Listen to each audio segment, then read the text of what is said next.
our next comic, I have no idea how to intro him other than he's from New York.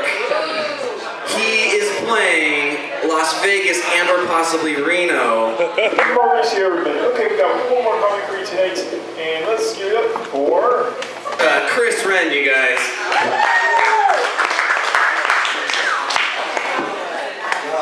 Thank you, San Francisco.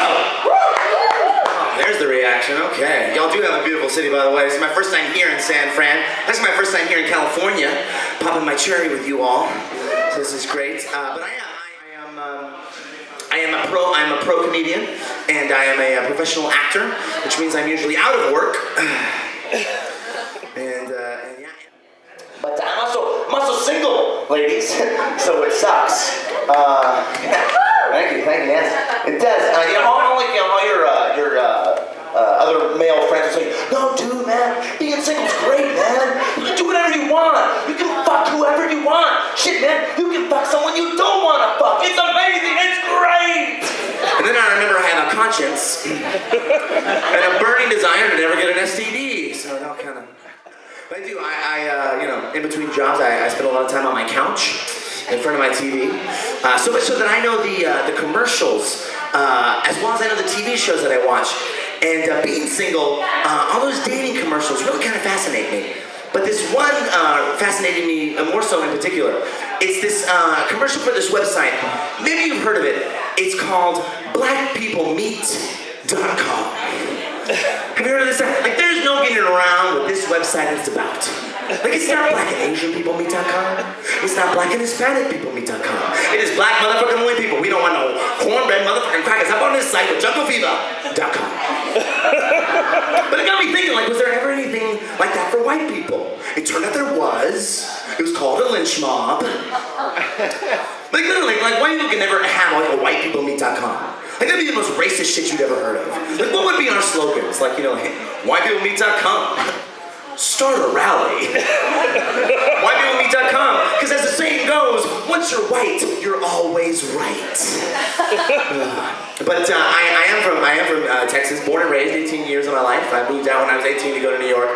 And Houston isn't a Bible Belt city, but Texas is definitely a Bible Belt state.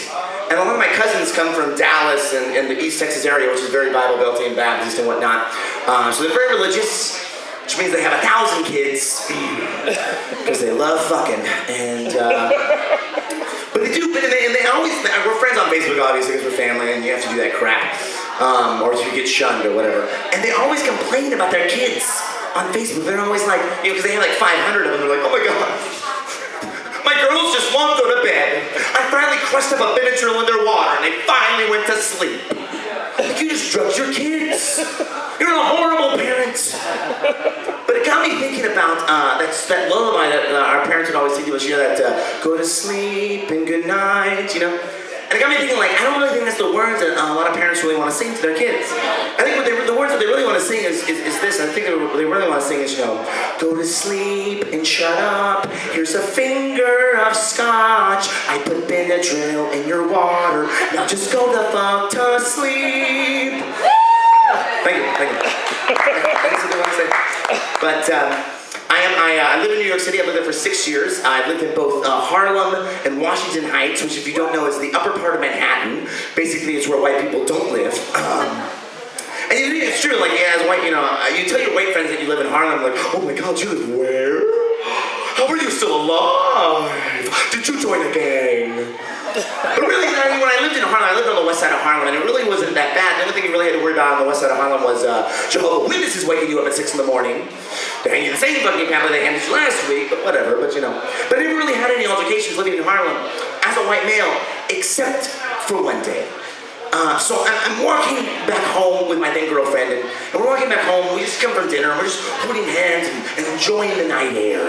So we're walking down the street back to my apartment, and there's these two girls sitting on a stoop. And now they're talking, and now we say nothing and make zero eye contact while walking towards or passing these two girls. But that was enough to make one of them flip her motherfucking shit. And as we passed by, she proceeded to say these very words. Hold on.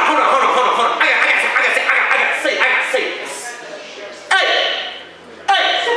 Why you gotta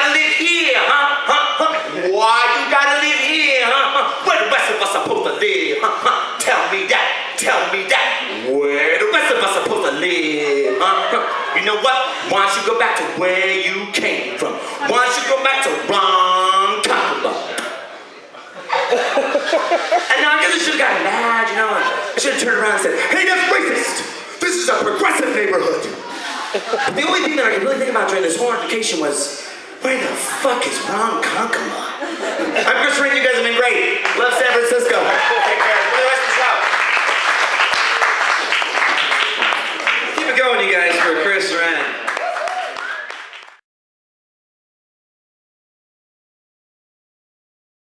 Folks, he has just got back from San Francisco telling jokes down there. He travels all over the country telling jokes and pleasing children.